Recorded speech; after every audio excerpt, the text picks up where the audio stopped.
Minnesota Fighting Vikings offensive coordinator Gary Kubiak / Super Bowl winning head coach / Just for Men Gel. Not only is he the owner, he's also a client. This week he talked about the offensive line as well as the top three candidates who could be in line to replace Josh Klein at the right guard spot because Josh Klein is just gone. Right. So now, just because Kubiak in August, 5 weeks away from the beginning of the regular season, highlighted the top three candidates doesn't mean that guys like Oli Udoh, guys like Drew Samia won't be in the derby, as well as doesn't necessarily mean that Pat Elflein has a lock on that job, even though, Kubiak was talking about, hey, we returned 4 out of 5 starters. That must be good, right? All right, so going through the top three right guard candidates that Gary Kubiak outlined.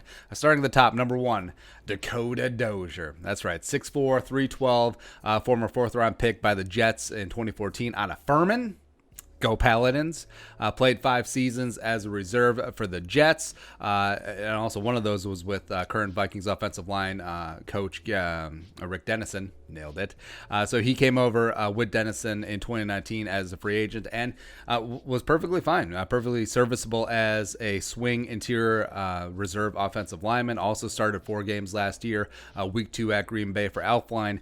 Weeks 4 and 6 versus Chicago and Philly respectively, as well as week 11 for against Denver for Josh Klein, who is nursing a couple of concussions as well as various injuries, as well as he played center for most of the game week 17 against the Bears in the exhibition game. Now, overall, I did allow 18 pressures and 2 sacks on 201 pass blocking reps, as well as recorded at 51.4 grade in the run game. So certainly wasn't a world beater. He was a downgrade from Klein. Whatever for Elflein, but overall, he obviously has the trust of Rick Dennison, the offensive line coach. He obviously is very well versed in the outside zone scheme, and you could do a lot worse. Just in terms of I equate Dakota Dozier with what we said about Rashad Hill for a while, where we do like Rashad Hill as that swing reserve backup, but you don't want him starting. He's in that sort of strata, and Dakota Dozier is that for me, where he's certainly a veteran, very knowledgeable in the scheme, and the coaches trust him, but also I don't want him starting, if that makes sense. Next up, candidate number 2 to replace Josh Klein at right guard, Aviante Collins. And now, I like Aviante Collins. It just never really seemed to have gotten it together. So, 2017, he was a UDFA coming out of TCU, 6'4", 292 pounds. Now, he showed well enough in preseason, mostly at left guard for the Vikings 2017. He ended up with a 53-man roster spot.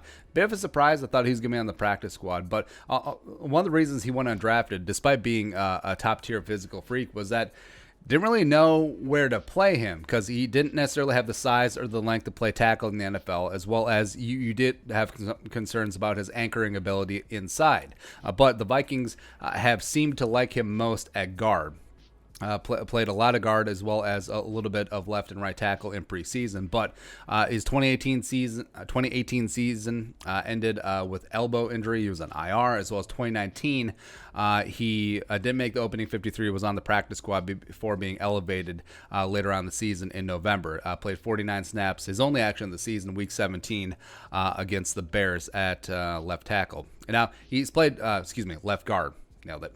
Now, he's played both left guard as well as tackle spots for the Vikings. He hasn't had a lot of run at right guard. Now, in a zone scheme, it isn't necessarily as big of a difference left guard versus right guard as it is in, say, a power or a man gap scheme. So, I do think that in year 4, maybe Aviante Collins will start panning out on some of that potential that they saw, but I don't know. Rather uneasy about Dozier and Collins, but still, I mean, my guy, of course, is number 3, Ezra Cleveland. Now, I hadn't really given the time of day. Think about Ezra Cleveland at that right guard spot. Now, it's a little bit my fault, a little bit of the stuck in the mud thinking about the right guard versus the left guard. Now, overall, concerns about Ezra at a guard, I think, are well-founded. But Ezra Cleveland, 6'6", 311, was a redshirt junior coming out of Boise State. Started 40 games for the Broncos over the past 3 years. Played 916 snaps as a junior. Put up an 82.5 PFF grade, as well as only allowed 12 pressures and 3 sacks on 502 pass blocking reps, despite being hampered by a toe injury all year. Now, I do still see him as the left tackle of the future of the Vikings. I think he eventually does take over for Riley Reif, and he really is a Brian O'Neill clone. I mean, that was the player that a lot of draft pundits compared him to coming out. But long, tall, frame, athletic as hell. Does need to add size and a little bit of fundamentals. Now, you do worry about his anchoring ability, but also, I mean, you have seen in recent years college tackles moving into guard at the NFL level. You look at Austin Corbett, who was a high second-round pick by the Browns a couple years ago, coming out of Nevada. He eventually went to the Rams, hasn't quite worked out, as well as, Connor Williams, who...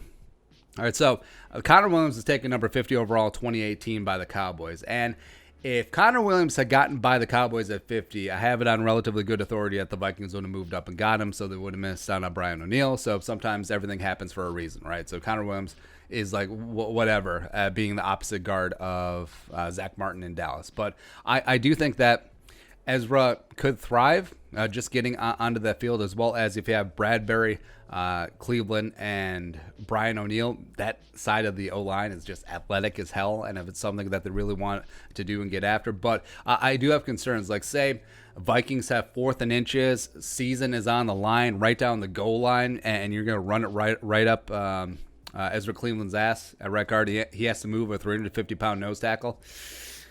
I don't know. I don't know. As with everything in life, there are trade-offs, but we'll see. But again, those are the top 3 candidates that Kubiak outlined to replace Josh Klein at right guard. What are your thoughts? Let us know in the old comments section below. If you want to support that work, pull us on the Venmo. Plus, give us a follow on social media as well. But until next time, Skol, production value.